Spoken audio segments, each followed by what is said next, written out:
Assalamualaikum warahmatullahi wabarakatuh.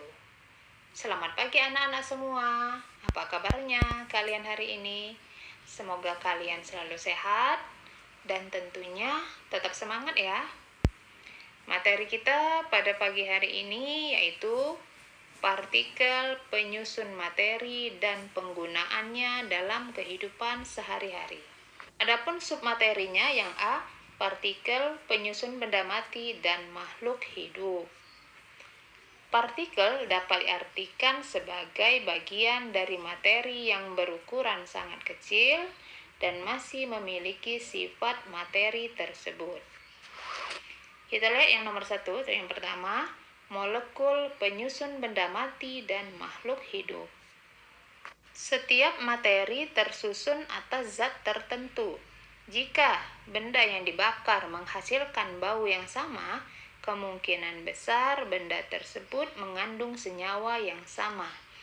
Jika beberapa bahan yang dibakar memiliki bau yang berbeda, kemungkinan besar senyawa yang terkandung di dalam bahan tersebut juga berbeda. Nomor 2, atom dan partikel penyusunnya. Atom-atom yang menyusun arang adalah atom karbon. Atom karbon mempunyai sifat yang sama dengan arang. Jadi, atom adalah partikel dasar penyusun materi yang masih bersifat unsur tersebut. Kita lihat yang A, partikel subatom. Atom bukanlah partikel terkecil penyusun materi, melainkan ada partikel-partikel yang ukurannya lebih kecil dari atom itu sendiri. Nah, partikel-partikel tersebut dijelaskan sebagai berikut. Yang pertama, elektron. Pada tahun 1897, Joseph John Thomson menemukan partikel subatom yang bernama elektron. Thomson menemukan elektron melalui percobaan sinar katode.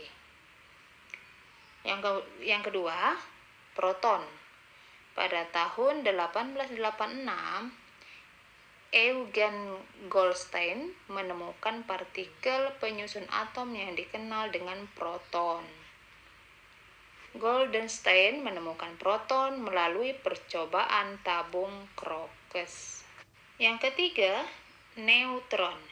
Nah, neutron ini adalah partikel yang bersifat netral atau tidak bermuatan.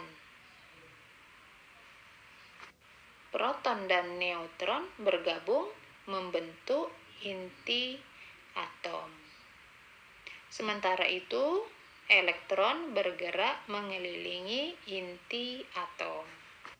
Nah, teori atom ini mengalami perkembangan dari masa ke masa. Bagaimanakah teori atom yang ditemukan oleh para ilmuwan? Mari kita cermati penjelasan berikut. Yang pertama, teori atom Dalton. Pokok-pokok teori atom Dalton sebagai berikut. Yang A, atom merupakan partikel dasar penyusun materi. B, atom merupakan bola pejal dan tidak dapat dibagi lagi menjadi bagian terkecil. C, atom-atom yang sifatnya sama bergabung membentuk unsur. D, senyawa adalah materi yang terdiri atas dua jenis atom atau lebih dengan perbandingan tertentu. Reaksi kimia merupakan penataan ulang atom-atom yang bereaksi. Yang nomor 2, teori atom Thomson. Ia mengemukakan teori atom seperti roti kismis. Menurut Thomson, atom merupakan bola bermuatan positif dan di tempat-tempat tertentu terdapat elektron-elektron yang bermuatan negatif. Yang ketiga, teori atom Rutherford. Pada tahun 1911, Ernest Rutherford mengemukakan teori atomnya. Menurutnya, Atom terdiri atas inti atom yang bermuatan positif dan dikelilingi oleh elektron-elektron yang bermuatan negatif. Yang keempat, teori atom Niels Bohr. Pada tahun 1913, Niels Bohr mengemukakan teori atomnya. Menurutnya, atom terdiri atas inti atom yang menjadi pusat massa atom dan pusat muatan positif. Sementara itu, elektron bergerak mengelilingi inti atom pada lintasan-lintasan tertentu yang disebut kulit atom. Yang kelima, teori atom modern atau mekanika gabungan. Teori atom modern dikembangkan oleh Erwin Schrödinger pada tahun 1927. Teori atom modern mengemukakan bahwa atom tersusun atas partikel subatom, yaitu elektron, proton, dan neutron. Kita lanjut yang B, nomor atom dan nomor massa. Jumlah proton merupakan ciri khas atom. Atom yang sama memiliki jumlah proton yang sama. Begitu pula atom yang berbeda memiliki jumlah proton yang berbeda.